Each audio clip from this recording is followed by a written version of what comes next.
Hello, this is Julie Cahigas, and this is Public Relations Writing Online at the University of Akron.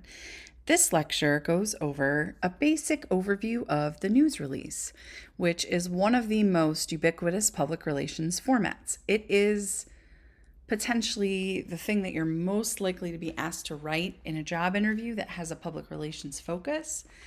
And learning how to write news releases does a lot to focus your writing and help you develop an appropriate, concise style for professional writing, which can go across different formats in business.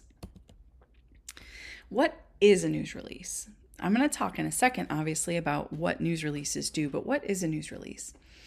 A news release is a short, usually 1-page to 2-page PR format that essentially offers the media all of the information that they would need to write a story in their outlet. And so the contents of the news release are very much determined by the basic things that media need to have in their stories, which, you could think of as who, what, where, when, why, and how. You could think of it as what we would call original reporting, which would be quotes from involved persons. They would also want to have complete information about the topic, which would include, obviously the 5 W's, and then possibly some additional supporting information that puts those 5 W's into context for their audience. So a news release is essentially like a short news story, but again, it's in a format that is meant for journalists to use to create a story.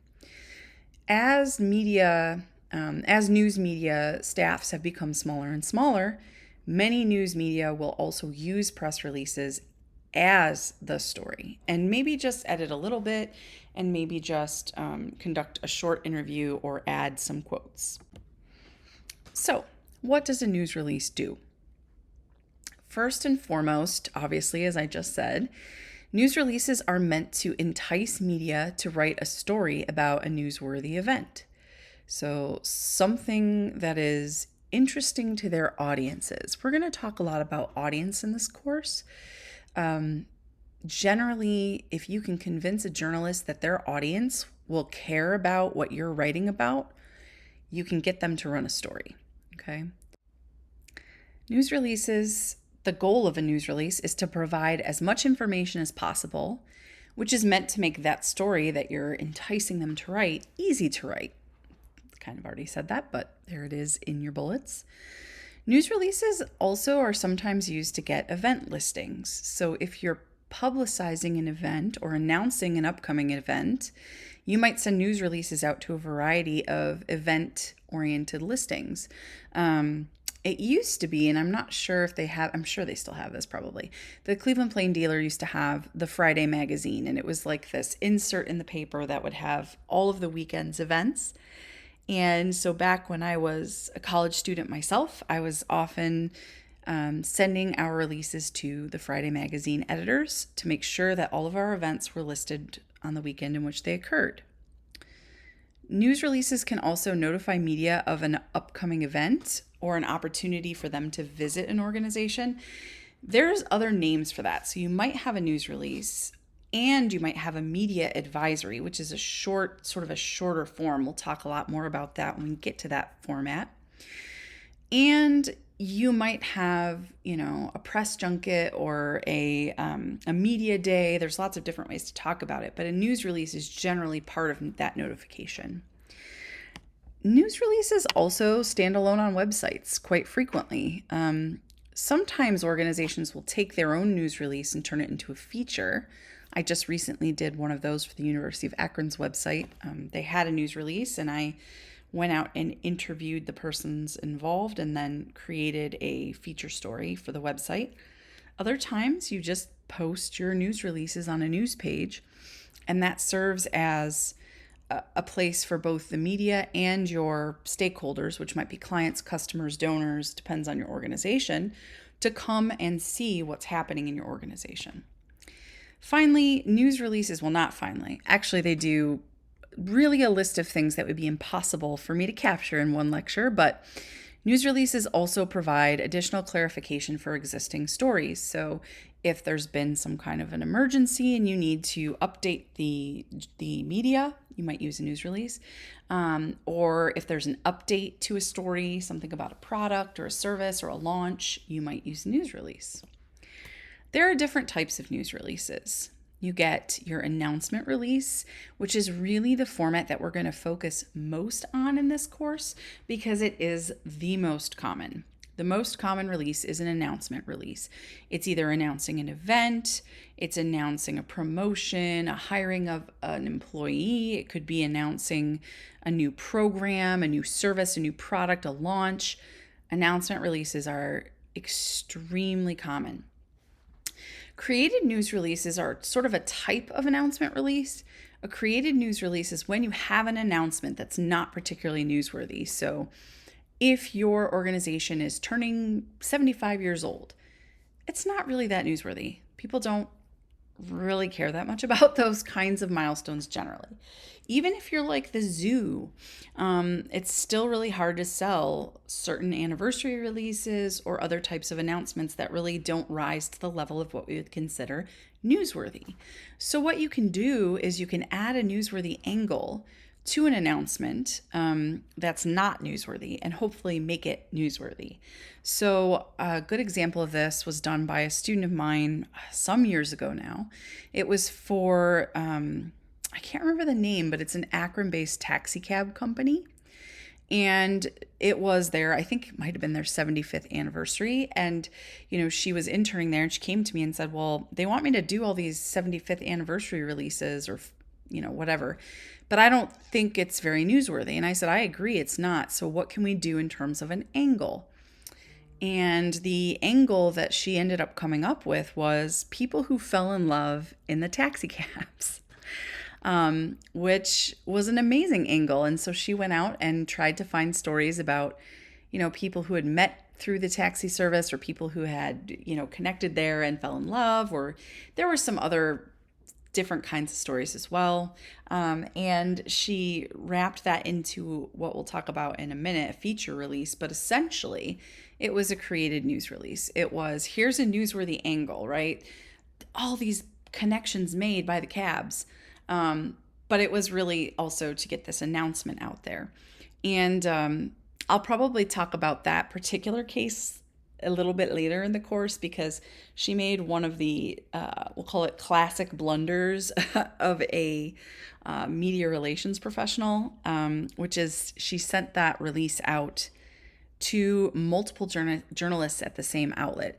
And fortunately and unfortunately, fortunately for her, because everyone was really interested in that angle, it was getting picked up. Unfortunately, 2 or 3 writers at the same paper all started working on the story and then found out that there were other people at their paper working on it and got really frustrated and really gave her a hard time. So we'll talk more about what not to do when you're pitching stories. But at any rate, she did get a lot of great press and learned some really good lessons with that created news release. A spot news release you could think of as a crisis release. There's another kind of release that could also be a crisis release, but in general, the spot news release is what I think of as sort of the classic crisis, right? Something catastrophic or unexpected happens, and you have to respond immediately. It's not like a response release, but it's an immediate on the spot. That's a good way to remember it for a future quiz that might happen early next week. Spot releases are on the spot. And a lot of times we associate spot news releases with things like catastrophes, fires, natural disasters, escaped animals at the zoo. Somebody fell in the cheetah pit at Cleveland Zoo a number of years back, and it was an amazing crisis case study. But that's what those spot news releases are for, and those are often followed up by additional releases that either update the media or provide additional information, follow-up for the media. A response release is like a spot news release, but it's different. So a response release is a response that happens in response. to address something that has happened external to the company or organization that impacts the organization. But it's not a crisis. It might be negative, but it's not a crisis. So a consumer report came out and they love our product and they say our product is the best in the industry. We would do a response release to that.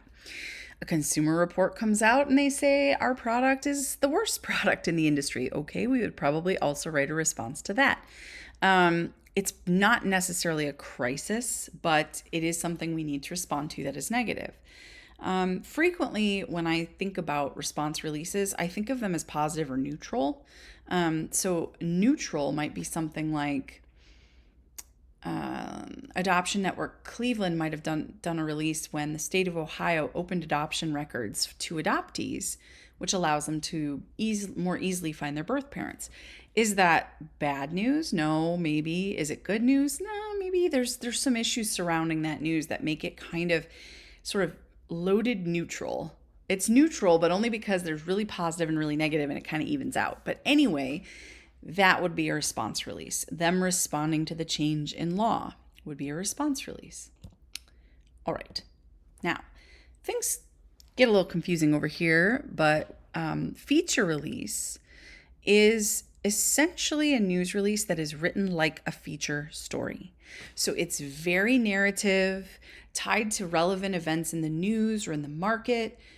It has a very specific angle, and it's usually written towards one publication as opposed to being sort of sent out to multiple publications. A feature release is usually sort of an exclusive pitch to one outlet, very much tailored and geared towards their audience's interests, needs, wants, desires, etc. Okay? We're going to learn a little bit later in the semester how to write a feature story. And then I'll talk a little bit at that time about how you would format that as a feature release. It's pretty similar to a typical release in terms of format, but it's longer and it has a very different voicing and structure. All right. This is the one that I think is kind of confusing. Bad news release. So we've already had a spot release and a response release, right? A bad news release is not those two things, but other negative news. So this isn't necessarily something that is a consumer report. I suppose you could have a response release that's also a bad news release, okay? But a crisis and bad news are not the same, and response and crisis are not the same. Bad news releases deal with negative news that we have to share with our publics. These can often be considered what we call inoculation efforts. If you think about a vaccine, okay, you get inoculated with a little bit of the virus so that when the big baddie virus comes after you, your immune system can kind of kick it out. And so if the company has some bad news to share, releasing it first is the way to go. And we'll talk again when we get into the crisis chapter. There is a really great practitioner in Cleveland named Bruce Hennis. He has a newsletter. If you look up Bruce Hennis, you can find his newsletter and subscribe to it. You'll learn a lot. But he says, tell it first, tell it all, tell it yourself. And I think there's one I'm forgetting, but tell it first, tell it all, tell it yourself. By telling it first, you control the message. By telling it all, you make sure that, you're not leaving maybe some less flattering details out that then the media can kind of say, oh, look, they left this out. Like, ooh. And then tell it yourself is important because, well, tell it first and tell it yourself, okay? So tell it first before the other outlets have a chance to frame the story, and tell it yourself because, you have a unique perspective on the situation, and you want to be able, again, to control the message. So bad news releases are challenging because the news is definitely bad. There's generally no silver lining. I'll give you an example of this. I worked for a company at one point. I'm going to be very vague so I don't out them. And one of the vendors that the company used had contacted company employees on the side and basically got them into like a Ponzi scheme of investing money and this, that, and the other. And this was a vendor that the company had sort of provided for those employees. It's sort of, I'm trying to think of the word, suggested, provided, I don't know, underwritten. Like they said, this is a good vetted vendor. And so when the vendor approached the employees with these opportunities, they were like, oh, well, the company has vetted them. The company says that they're okay. So these opportunities probably are also okay. And so those employees lost a significant amount of money, and it was very uncomfortable. And so also the person who ran that vendor organization was, I think, like convicted of fraud, and there was legalities involved. And so when we found out about that, it was a bad news release. And there were probably other employees and other people involved that we weren't aware of who had been also sort of swindled by this particular vendor. And so it was important to us to get that out first, to tell the story ourselves, to connect with our internal audiences in particular, and to make sure that we gave them all the information that we had, including what we knew, what we didn't know, and when they would get updates. So that was a bad news release situation. And we did recover from that, but it was, at best, very uncomfortable. After that, there's a whole list of other things that you could release. Okay, you could send column notes, which is more like opinion, observational writing. You could send letters to editors. You could send guest columns. So you could actually ghostwrite a guest column for someone in your organization and send it. I have very frequently written for the CEO of one of the companies I worked for the executive director of another organization I worked for, because that's your job as the PR person. You write their columns, you interview them, and then you are the one who writes it. It's called ghostwriting. I'm sure you're aware. And so guest columns, and then photo sheets. Now, it's a little bit different, I feel like, now than it was when I was starting out, in that it's not really a photo sheet anymore. It's like a photo Dropbox. And, but it's good to provide certain kinds of information with photos that journalists will need, like caption information, credit, so who took the photo. And so we'll talk more about those things later. News releases can be formatted in some different ways. Your traditional release is very much an inverted pyramid style, most important information at the top, least important information at the bottom sort of format. A social media news release is an interesting concept to me. I feel like there's been a lot of talk about the social media release as a format over the past, I don't know, since 2007 or something like that, when Twitter, emerged. And I've seen some different things, but I haven't really seen what I would call a standardized format for social media news release. I have seen social media statements. I will talk a little bit more about some ways you can release information on social, but it's not some kind of different animal. It's either a news release that you share via social, using your website as a link, or it's a social media release or statement in that it's a shortened version of what you might share elsewhere that is specifically shared to your social media platforms. The last one I'll talk about real briefly here is a video news release. And a video news release is almost like if you think of a public service announcement on the radio, where it's like a commercial, but it's for a nonprofit, but it's similar to that. A video news release is a script for like the 5 o'clock news to use, along with interview clips, B-roll clips, anything that they can take and put their lower third on and create a news report from.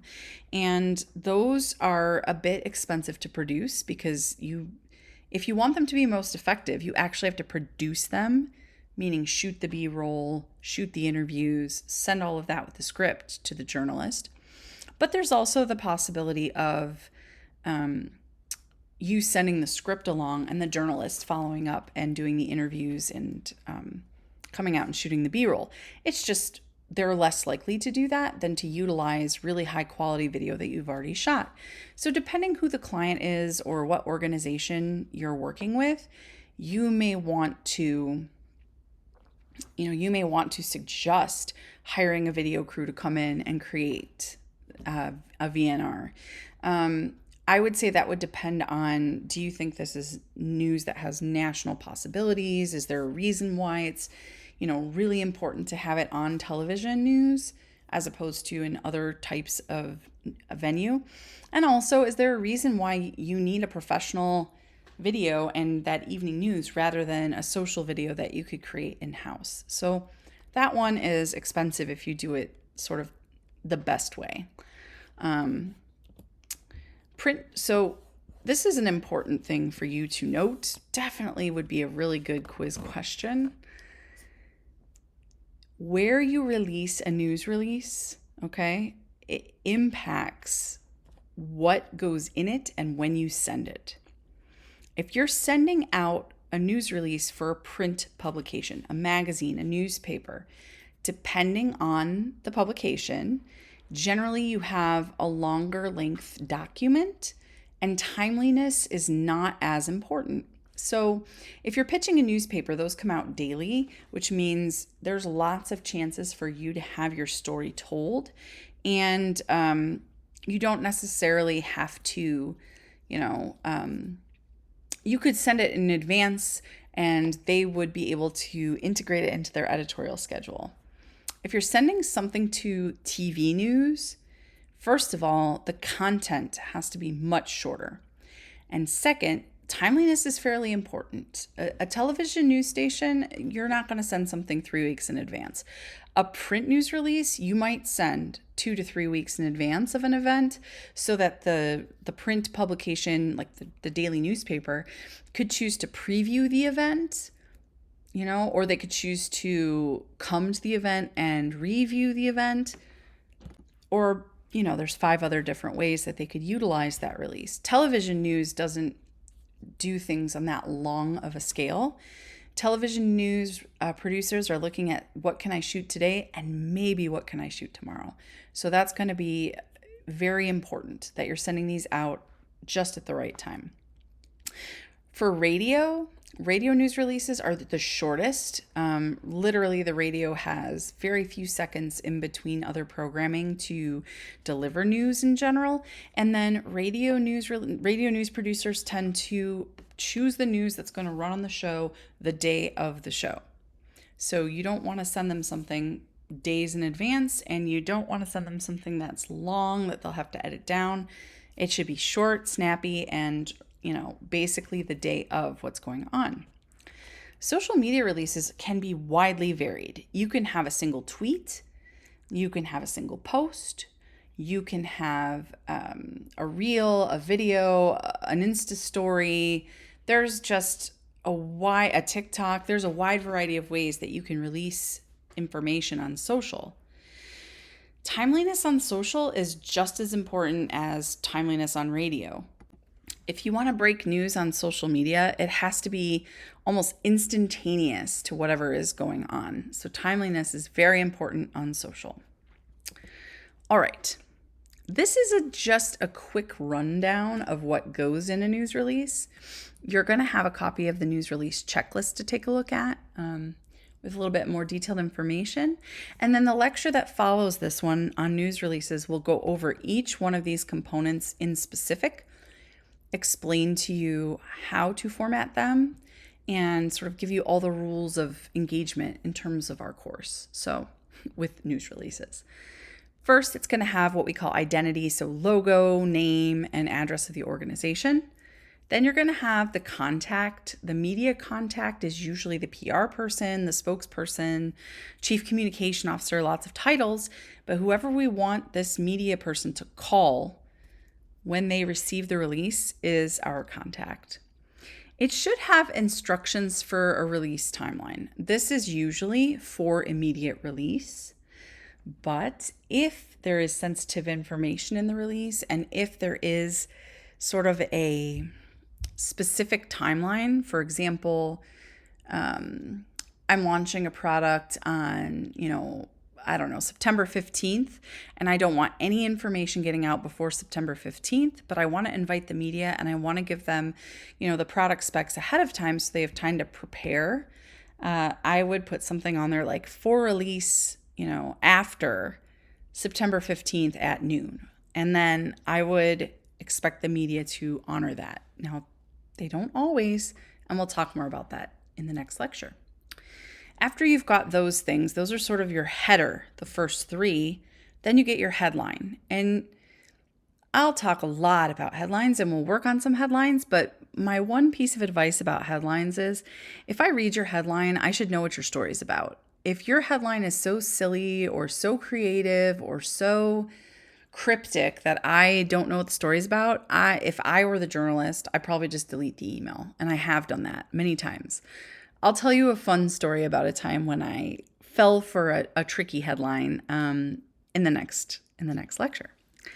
The subheadline is really an important thing. And actually, let me just circle back to headlines for a second.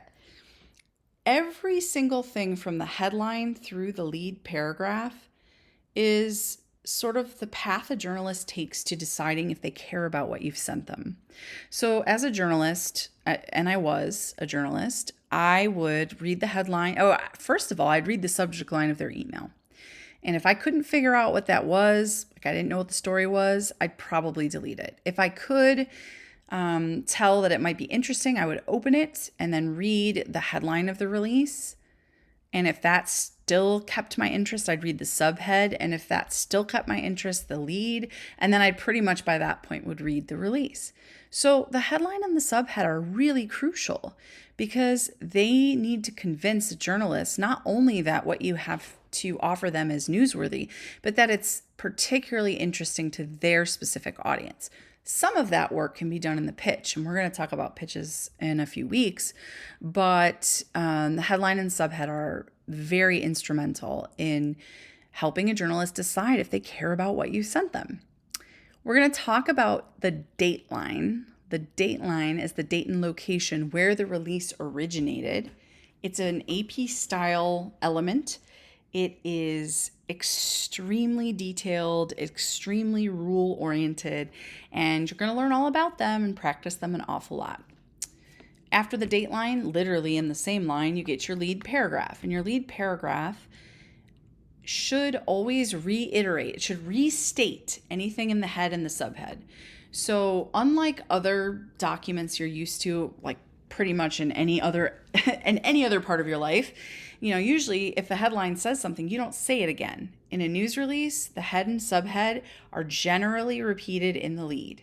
Sometimes not, but most of the time, yes, especially with hard news releases, which are, meant to create a sort of news brief or a short news story.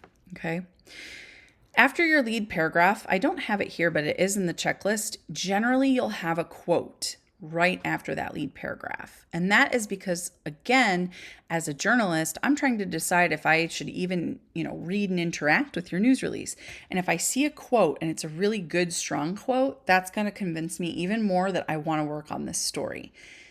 After that quote, which is usually from an organizational spokesperson or leader, you get the supporting information that supports the lead, that enriches the lead, and adds extra details. After all of the release information, you're going to have a boilerplate. What is a boilerplate, you ask? Well, back in the early days of PR in the, Industrial Revolution era, they would literally take a plate, a metal plate, they called it the boilerplate, and they would stamp onto the bottom of the release the description of the company, which they had engraved in this plate, and they would use that to stamp it on everything. I mean, obviously an antiquated term because we don't have any big metal plates with our organizational information. However, we've kind of retained the term. And if you're working with anybody that's my age or older, they're probably going to use the word boilerplate. And maybe you will because I'm teaching it to you. So maybe I'm handing it down. But it's an organizational description that comes at the end of the release. Again, it provides more context for the journalist if they're not familiar with the organization. After they've decided that they care about the news, they can go and read more to find out who the organization is, what their structure is, when they were founded. There's lots of different information they might find there. Then we get this other thing that's, again, sort of antiquated but expected, which is an ending indication, or an end signal, we call it. For news releases, generally we use the three, I'll call them hashtags. We used to call them pound signs, 3 hashtags, or a 30. And the 30 gets a dash before and after, so dash 30 dash. I don't ever think in my entire career at any organization we've used the 30. But I put it here because some of you might run into some person or place that does, and I want you to know what they're doing. The 3 hashtags means this is the end of the content. There should be nothing after that, ever. That means this is it. Stop here. Okay? All right. So those were the parts of the news release. Now I'm going to show you how they're like almost... News releases that you'll find on the internet and in the world are done in a bunch of different ways. And what I'm going to tell you is this. I am going to teach you what I think you should know based on things like Newswire services, PR Newswire, things like AP, the Associated Press, which is the AP and AP Style, and just how journalists kind of tend to do things in newspapers. When you leave my class, all I want you to know how to do is follow someone else's very detailed instructions. Because your first company might say, we don't use end signals and we don't, do AP style datelines and we don't do this, that, and the other. And rather than getting frustrated as a junior employee who really can't change it, I would rather that you be able to seamlessly adopt whatever format they are using. And then one day when you are the big boss, the head cheese, the head honcho, you can change it and make it what you think it should be. So this release, these are sort of older releases, but I like them because they show some different formats. This release here from Affect is on their website in their newsroom. And it has lots of the elements, right? It has our headline, it has our subheadline, it's got our dateline there, and that's actually a correct AP style dateline, which you'll see is not the case on some of the other ones. They've got their lead, and then their sort of quote there. Is there a quote in the second paragraph? No, their quote is actually at the end there, which I think is strange, but okay. They've got their supporting information, and then you see their boilerplate about Affect there at the bottom. No end signal, but it's on a website, so it's possible that it had an end signal at some point, maybe when they emailed it. Here's an Akron Canton airport story. I like this one because it's different.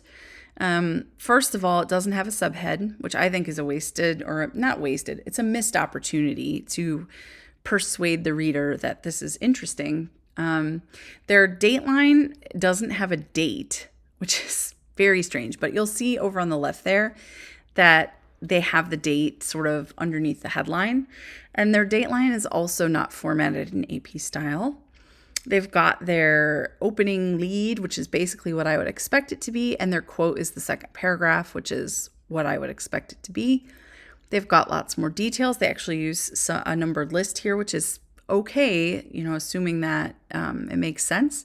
And then towards the end there, you see to view renderings and maps, please visit. You've got some supplemental materials that can be accessed. And then you've got their boilerplate and their 3 hashtaggy end signal. Here's one more. Now, I wrote this one. So Julie Powell there under contact, that's me. And that's what we did in that particular office when one of us wrote it, but we weren't the contact. We listed our name underneath, mostly so I could get credit. Cleveland State does their date. This is 2004. How long ago is that? Almost 20 years. Oh. Anyways, Cleveland State does their date in the header. They don't do it in the dateline. They don't do a dateline, which I think is not my preference, but hey, I was just the intern back in the day. But I was really proud of this release. And this was interesting. So, best-selling author and media entrepreneur Irshad Manji discusses the trouble with Islam at free lecture on November 17th. You'll also notice that unlike some of these other ones, like this one and that one, those are both in what we call capital case, meaning every word other than the small words like in and the or are capitalized. Cleveland State doesn't do that. And I think that's interesting because capital case is pretty standardized across the industry. But again, I was just the intern, so nobody cared what I thought about that. This doesn't actually have a quote, and that's likely because we didn't have the opportunity to interview Irshad prior to her lecture.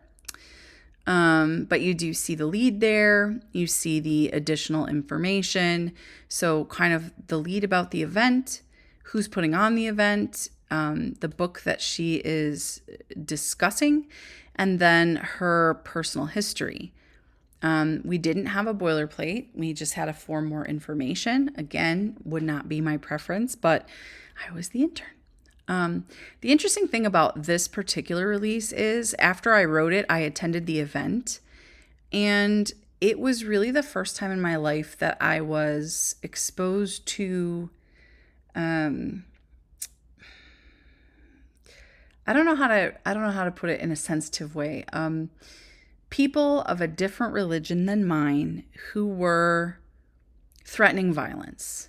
In fact, the police had to shut the lecture down because there were so many threats happening from the audience that it did not feel safe to many of us, to the speaker, and obviously to the police that were there and the security that was there. So that was an interesting experience for me. So what should your release look like? Those three were very different. And again, as I said, I want you to follow my style points. Not because I think I'm some kind of style point genius, but because I want you to get used to, I want you to learn to take someone's instruction and apply it in an extremely detailed way. So until you work for a company that has their own predetermined style, in this course, forget is recommended, it is required in this course that you use an AP style dateline, a head and subhead, and I'll talk to you about how those should be formatted, a boilerplate, and left align and put logo and contact info at the top. I'm not so tied to the left aligning. I mean, if you want to center your headline, that's okay, but the text of the thing needs to be left aligned for sure. All right, so that was a nice long lecture on what is a news release, what do we do with it, and what does it look like. Next lecture, we'll talk about each of those components that I outlined in detail, and I will give you exactly the format that you will use from now until the end of the semester that you will practice, again with the goal being that you develop the ability to follow someone's style, not necessarily that you memorize my style for the rest of your life. All right, thank you so much for listening.